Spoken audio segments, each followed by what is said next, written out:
আসসালামু আলাইকুম প্রিয় দর্শক, চ্যানেল আই সংবাদে স্বাগত। আপনাদের সঙ্গে আছি আমি সামির হোসেন। বিস্তারিত সংবাদের শুরুতে জানিয়ে দিচ্ছি ফ্রেশ প্রিমিয়াম টি সংবাদ শিরোনামগুলো। তীব্র গরমে হিট অ্যালার্ট বেড়েছে আরও 3 দিন। হিট স্ট্রোকের ঝুঁকি এড়াতে প্রচুর পানি পান করার পরামর্শ দিয়েছেন চিকিৎসকরা। 2 দিনের রাষ্ট্রীয় সফরে ঢাকায় কাতারের আমির Sheikh Tamim bin Hamad Al Thani. 11টি চুক্তি ও সমঝোতা স্মারক সইয়ের সম্ভাবনা। সোমালি জলদস্যুদের কবল থেকে মুক্ত বাংলাদেশি জাহাজ এমভি আবদুল্লাহ। আরব আমিরাতের হামেরিয়া বন্দরে সুস্থ রয়েছেন জাহাজের 23 নাবিক। এবং ভারতের রাষ্ট্রপতি দ্রৌপদী মুর্মুর হাত থেকে পদ্মশ্রী পুরস্কার গ্রহণ করলেন রেজওয়ানা চৌধুরী বন্যা। দিল্লিতে রাষ্ট্রপতি ভবনে বর্ণাঢ্য আয়োজন।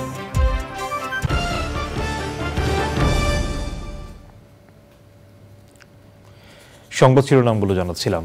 এখনকার সংবাদ আয়োজন একই সঙ্গে চ্যানেল আইয়ের ইউটিউব চ্যানেলে এবং চ্যানেল আইয়ের ওটিটি প্ল্যাটফর্ম আই স্ক্রিনে লাইভ স্ট্রিম হচ্ছে। এবার বিস্তারিত। তীব্র গরমে বিপর্যস্ত হয়ে পড়েছে জনজীবন। চলমান হিট অ্যালার্ট আরও 3 দিন বাড়িয়েছে আবহাওয়া অধিদপ্তর। এই পরিস্থিতিতে দীর্ঘমেয়াদে তীব্র দাবদাহ রোধে চলতি বর্ষায় রাস্তার পাশে প্রচুর গাছ লাগানো এবং গরমের সময় লোডশেডিং না দিতে সরকারের কাছে দাবি জানিয়েছেন সাধারণ মানুষ। হিট স্ট্রোক থেকে বাঁচতে প্রচুর পানি পান করা ও প্রয়োজন ছাড়া রোদে বের না হওয়ার পরামর্শ দিয়েছেন চিকিৎসকরা। রোকসানা আমিন জানাচ্ছেন। গ্রীষ্মের খরতাপে পুড়ছে দেশ। কয়েকদিন ধরে প্রায় সারা দেশে বয়ে যাচ্ছে তাপপ্রবাহ। মেঘের শীতল পরশের আশায় মানুষ। পানি খাইতেছি, উনি আবার ডাক দিয়ে বলল আমার একটু পানি দেন, তো আমি একটু আসিল দিছি। তপ্ত বৈশাখে বিপর্যস্ত জনজীবন। অসহনীয় গরমে চরম দুর্ভোগে পড়েছেন বাইরে কাজ করা দিনমজুর সহ শ্রমজীবী মানুষ। গরমে তো চালাতে ইচ্ছা করে না, অনেক কষ্ট হয়। একটু পেটের দায়ে কাজ করে নিতে, তারপর সহ্য যন্ত্রণা, গাছের ছায়া পাইলে একটু দাঁড়াইলে সেখান থেকে আর উঠতে মন চায় না। প্রচুর গরম, অনেক কষ্ট হচ্ছে। কি করবো, আমরা তো শ্রমিক, আমাদের তো কাজ করে খাওয়া লাগবে। রোদ্রে গরমে আর কি মানুষ ক্লান্ত হয়ে যায়, পরে রসটা বেশি। তীব্র তাপপ্রবাহের কারণে পুরো সময় কাজ করতে না পারায় আয়ও কমে গেছে।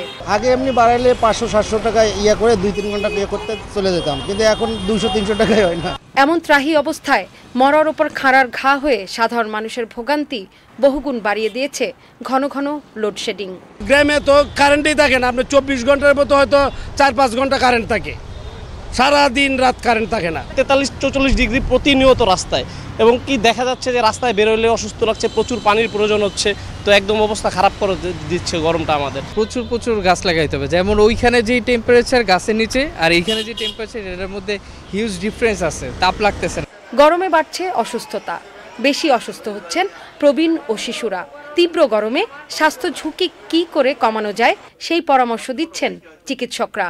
সবচেয়ে বেশি টেম্পারেচার থাকে দুপুর 12টা থেকে 3টা, এই সময় না বাড়ানো, এবং যদি পারা যায় 10টা থেকে বিকাল 5টা, আমরা এই কাজগুলো অন্য সময় করব। যদি দেখি আমাদের পেশাব কমে আসতেছে, হলুদ হচ্ছে, তাহলে 2 থেকে 4 গ্লাস পানি বেশি খাবো। যখন তাপমাত্রা বেড়ে যায়, সামান্য কিছুক্ষণের ভিতরেই খাবারের ওই জীবাণু মাল্টিপ্লিকেশন অনেক বেড়ে যায় এবং তার টক্সিন ছাড়ে খাবারটা নষ্ট হয়ে যায়। সেজন্য আমাদের এটাও সাবধান হতে হবে, গরমের দিনে খাবারটা বেশিক্ষণ বাইরে রাখবো না, ফ্রিজে রাখবো, এবং বারে বারে পানি পিপাসার জন্য আমরা যে বাইরে থাকবো, তো যে সে পানি আমরা যেন না খাই, বাইরের যে শরবত বানাচ্ছে এগুলো না খাই, এতে কিন্তু আমাদের ডায়রিয়া শুরু হয়ে যেতে পারে। এটাও আমাদের সাবধান থাকতে হবে। অসহনীয় গরমের মধ্যেই তাপমাত্রা আরও বাড়ার আশঙ্কায় চলমান হিট অ্যালার্ট বাড়ানো হয়েছে। আগে যেটা বলা হয়েছিল যে হিট অ্যালার্ট যেটা 72 ঘন্টা কন্টিনিউ থাকে, এটা স্পিড হতে পারে, তবে আপাতত আমরা যেটা বলি কন্টিনিউ থাকতে পারে। মেঘ অনেকটা কেটে যাবে, কেটে যে আবার দিনের তাপমাত্রা আবার একটু বাড়তে পারে।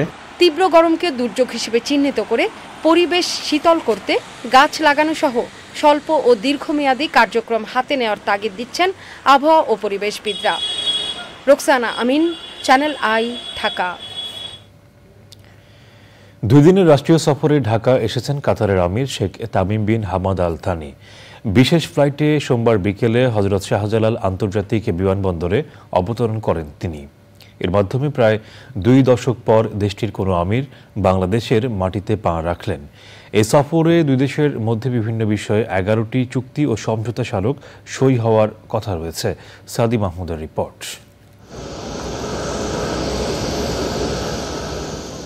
বিকেল 5টায় বিশ্বের অন্যতম ধনী দেশ কাতারের আমির Sheikh Tamim bin Hamad Al থানিকে বহনকারী বিশেষ উড়োজাহাজটি ঢাকায় পৌঁছায়। জ্বালানি সমৃদ্ধ দেশটির রাষ্ট্রপ্রধানের এই সফরকে বেশ গুরুত্বপূর্ণ মনে করছে বাংলাদেশ। চলতি বছরের জানুয়ারিতে আওয়ামী লীগের নতুন সরকার গঠনের পর মধ্যপ্রাচ্যের কোনো দেশ থেকে এটিই প্রথম উচ্চ পর্যায়ের সফর। বিমানবন্দরে রাষ্ট্রপতি মোহাম্মদ শাহাবুদ্দিন কাতারের আমিরকে অভ্যর্থনা জানান। পরে Sheikh Tamim bin Hamad Al থানিকে দেওয়া হয় লাল গালিচা সংবর্ধনা।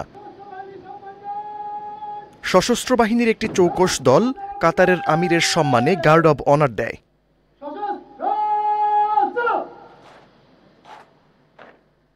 এই সফরে মঙ্গলবার সকালে প্রধানমন্ত্রী শেখ হাসিনার সঙ্গে দ্বিপাক্ষিক বৈঠক করবেন কাতারের আমির। বৈঠক শেষে কাতার ও বাংলাদেশের মধ্যে 6টি চুক্তি ও 5টি সমঝোতা স্মারক সই হওয়ার কথা রয়েছে।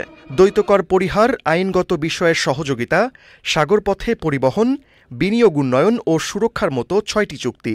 আর সমঝোতা স্মারকের মধ্যে রয়েছে শ্রমশক্তি বিষয়ের সমঝোতা স্মারক, বন্দর পরিচালনা, উচ্চশিক্ষা ও বৈজ্ঞানিক গবেষণা, যুব ও ক্রীড়া সহযোগিতা এবং কূটনৈতিক প্রশিক্ষণ সহযোগিতার বিষয়। ইসরায়েল ফিলিস্তিন যুদ্ধ নিয়েও এই সফরে আলোচনা হতে পারে, কারণ কাতারের আমির এমন এক সময়ে বাংলাদেশে এসেছেন যখন মধ্যপ্রাচ্যে নতুন করে সংঘাত শুরু হয়েছে, আর কাতার সেই সংঘাত নিরসনে মধ্যস্থতাকারীর ভূমিকা পালন করছে। কাজেই সংঘাতের ব্যাপারে বাংলাদেশের অবস্থান কাতারের সামনে তুলে ধরা হতে পারে বলে ধারণা করা হচ্ছে। মঙ্গলবার দুপুরেই বঙ্গভবনে রাষ্ট্রপতি মোহাম্মদ শাহাবুদ্দিনের সাথে বৈঠক করবেন কাতারের আমির। Sheikh Tamim bin Hamad Al থানির বিকেলে কালশিতে কালশি পার্ক ও একটি রাস্তা উদ্বোধনের কথা রয়েছে।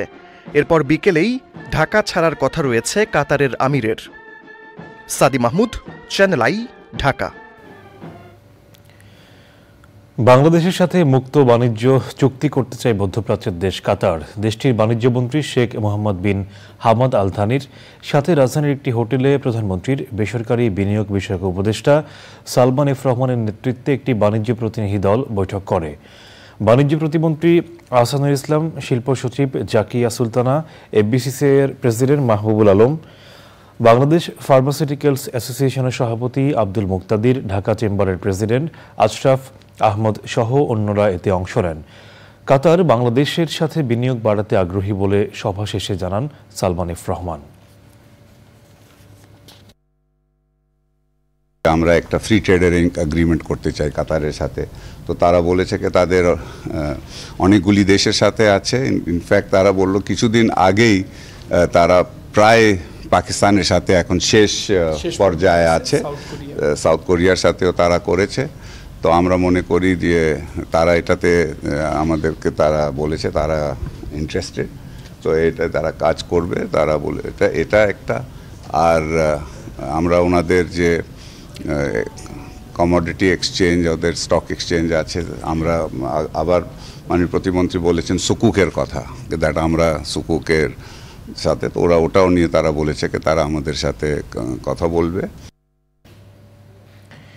সোমালি জলদস্যুদের কবল থেকে মুক্ত হওয়া বাংলাদেশি জাহাজ এমবি আবদুল্লাহ সংযুক্ত আরব আমিরাতের আজমানের হামেরিয়া বন্দরে নোঙর করেছে। জাহাজটি সোমবার রাত 8টায় বন্দরে নোঙর করে বলে জানিয়েছেন দুবাইয়ের বাংলাদেশের consul general BM Jamal Hossain. জাহাজের 23 নাবিক সুস্থ রয়েছেন বলেও জানিয়েছেন তিনি। মেহেদি হাসানের তথ্য ভিডিও চিত্রে আল মুকসিদের রিপোর্ট।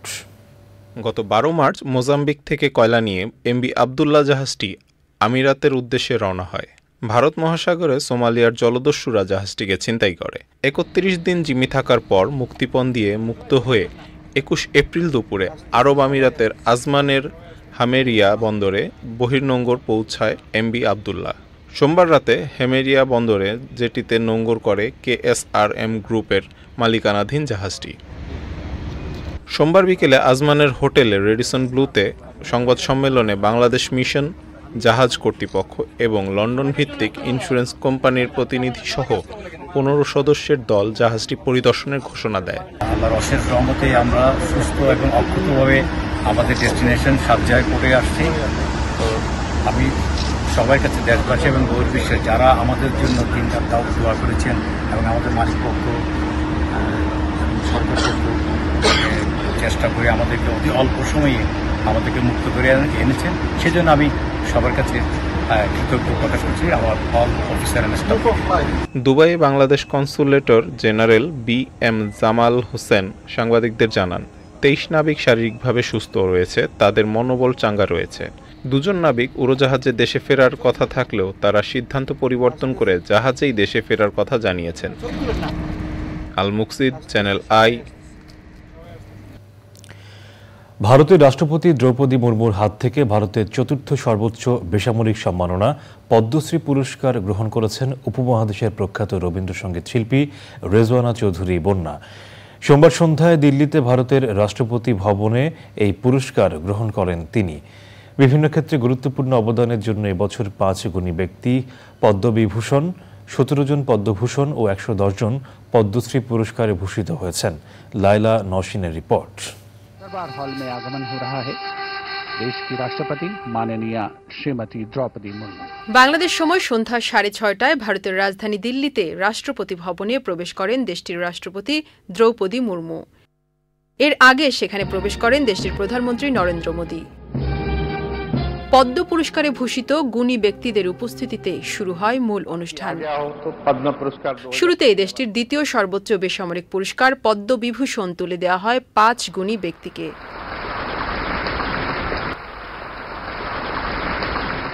এরপর 17 জনের হাতে তুলে দেওয়া হয় পদ্মভূষণ পুরস্কার। এরপর বাংলাদেশের মুখ উজ্জ্বল করে স্ক্রিনে উঠে আসে উপমহাদেশের বিশিষ্ট সঙ্গীতশিল্পী রেজওয়ানা চৌধুরী বন্যার নাম। মঞ্চ আলো করে দৃঢ় পায়ে বিনয়ের সাথে হেঁটে মুখোমুখি হন ভারতের রাষ্ট্রপতি দ্রৌপদী মুর্মুর।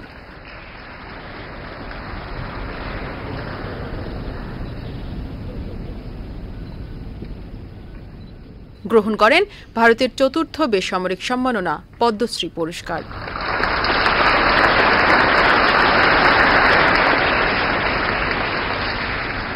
সঙ্গীতে গুরুত্বপূর্ণ অবদানের জন্য উপমহাদেশের বিশিষ্ট এই সঙ্গীতশিল্পী বাংলাদেশ সরকারের সর্বোচ্চ সম্মাননা স্বাধীনতা পুরস্কার ও ভারতের পশ্চিমবঙ্গ রাজ্য সরকারের সর্বোচ্চ পুরস্কার বঙ্গভূষণ পদকে ভূষিত হন।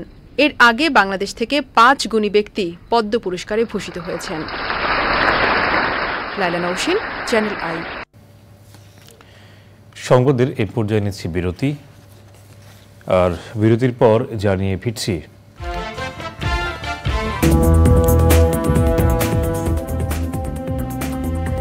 বিরতির পর আবারও আমন্ত্রণ। ইসরায়েলের উত্তরাঞ্চলে 35টি রকেট নিক্ষেপ করেছে লেবানন ভিত্তিক সশস্ত্র সংগঠন হিজবুল্লাহ। ইসরায়েল জানিয়েছে রকেটগুলো ফাঁকার স্থানে পড়েছে এবং এতে তেমন ক্ষয়ক্ষতি হয়নি। ফিলিস্তিনে জাতিসংঘের ত্রাণ সংস্থার কর্মীরা 7 অক্টোবরের হামলায় অংশ নেয়ার যে দাবি ইসরায়েল করেছিল তার পক্ষে দেশটি কোনো প্রমাণ দিতে পারেনি বলে জাতিসংঘের তদন্তে উঠে এসেছে। ইসরায়েলের ওই দাবির পর বেশ কয়েকটি দেশ ওই সংস্থায় অর্থ সরবরাহ বন্ধ করে দেয়ায় ফিলিস্তিনে জাতিসংঘের ত্রাণ কার্যক্রম হুমকির মুখে পড়ে।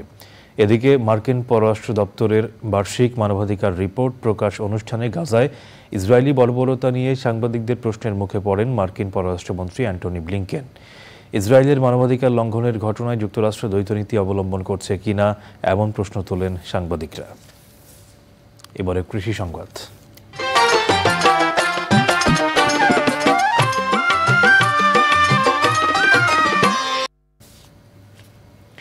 SAARC Agriculture Centre, IFPRI South Asia ও বাংলাদেশ কৃষি গবেষণা কাউন্সিল BARCর যৌথ উদ্যোগে গাজীপুরে জলবায়ু পরিবর্তন ও স্মার্ট কৃষি প্রযুক্তির ওপর 3 দিনের প্রশিক্ষণ কর্মশালা চলছে। প্রশিক্ষণ কর্মশালায় বাংলাদেশ, ভুটান, ভারত, নেপাল ও শ্রীলঙ্কা থেকে 22 জন প্রতিনিধি অংশ নিচ্ছেন। 24শে এপ্রিল পর্যন্ত চলবে কর্মশালা। সার্ক এগ্রিকালচার সেন্টারের সি সাকসেস প্রকল্প আয়োজিত কর্মশালার মূল উদ্দেশ্য হচ্ছে জলবায়ু পরিবর্তনের চ্যালেঞ্জ মোকাবেলা করে কৃষি উৎপাদন খাতকে টেকসই করা। এ লক্ষ্যে জলবায়ু স্মার্ট কৃষি প্রযুক্তির ওপর দক্ষিণ এশিয়ার দেশগুলোর বিশেষ চাহিদার ভিত্তিতে সি সাকসেস প্রকল্প 10টি প্রশিক্ষণ মডিউল তৈরি করেছে।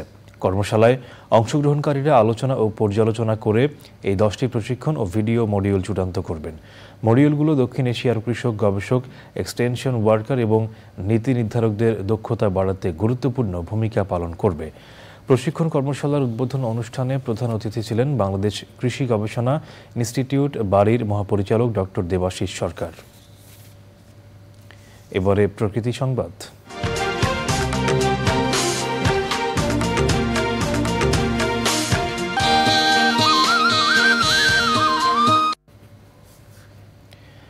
আইনের তোয়াক্কা না করেই সুনামগঞ্জের হাওরের জলাশয়ে সেচে মাছ আহরণ করছে ইজারাদাররা। এতে মিঠা পানির মাছ বিলুপ্ত হওয়ার পাশাপাশি ধ্বংস হচ্ছে জলজ প্রাণী। হুমকির মুখে বাস্তুতন্ত্র ও জীববৈচিত্র্য। প্রকাশ্যে এই মহোৎসব চললেও কোনো ব্যবস্থা নিচ্ছে না কর্তৃপক্ষ। আফরোজা হাসির রিপোর্ট। মাঘ থেকে চৈত্র মাস পর্যন্ত হাওরে মাছ আহরণের মৌসুম। এ সময় জলমহাল না শুকিয়ে জলাশয়ে 4 ফুট পানি রেখে মাছ আহরণের নিয়ম রয়েছে। নিয়ম ভঙ্গ করলে ইজারা বাতিল সহ আইনি ব্যবস্থা নেয়ার বিধানও আছে। কিন্তু এসব নিয়ম নীতির তোয়াক্কা করছে না ইজারাদাররা। দিরাই চাতল, বালুচড়া, চন্দ্রঘোনা, দীঘা বিল সহ সুনামগঞ্জের 500-র বেশি জলমহালে সেচ যন্ত্র বসিয়ে মাছ ধরছে প্রভাবশালী ইজারাদাররা। এতে প্রজনন ব্যাহত হওয়ায় বিলুপ্তির পথে দেশীয় প্রজাতির বিভিন্ন মাছ। সব বিল আমরা ফিসারি জায়গা বা যে মাছ আছে এটার ডিমগুলোও থাকে না। ডিম না থাকাতে গিয়ে সেটা তো আমরা ফসল আর কোনো তো পাওয়া যাইতেছে না। যদি বিল বাদল না শুকায় তাহলে আমরা এই পাবলিক অঞ্চলের মানুষে মাছই খাইব। আমরা মাছ খাই দই রান্না খাইতে হইব না, নৌকা বাইরে গেলে মাছ আমরা খাইতে নিয়মিত ভ্রাম্যমাণ আদালত পরিচালনার মাধ্যমেও কমছে না মৎস্য নিধন। এখানে অনেক হাওর রয়েছে। শুকনো মৌসুমে বিশেষ করে যে হাওরে পানি কমে যায়, কিছু কিছু হাওরে অনেক সময় দেখা যায় শুকিয়ে মাছ ধরার প্রবণতা দেখা যায়। তা আমরা আমাদের পক্ষ থেকে উপজেলা প্রশাসনের সহযোগিতা নিয়ে, উপজেলা পুলিশের সহযোগিতা নিয়ে যেখানে শুকানোর খবর পাই সেখানে তাৎক্ষণিকভাবে গিয়ে শুকানো বন্ধ করার ব্যবস্থা করা হয়। এই শুকানোর থেকে যাতে একেবারে না ধরতে পারে এজন্য আইন প্রয়োগের পাশাপাশি সচেতনতা দুটাই চলছে এক পাশাপাশি। জলজ উদ্ভিদ ও প্রাণীর পাশাপাশি পুরো জীববৈচিত্র্য রক্ষায় সমন্বিত উদ্যোগের দাবি সংশ্লিষ্টদের। আফরোজা হাসি, প্রকৃতি ও জীবন ডেস্ক, চ্যানেল আই। এবারে খেলার খবর।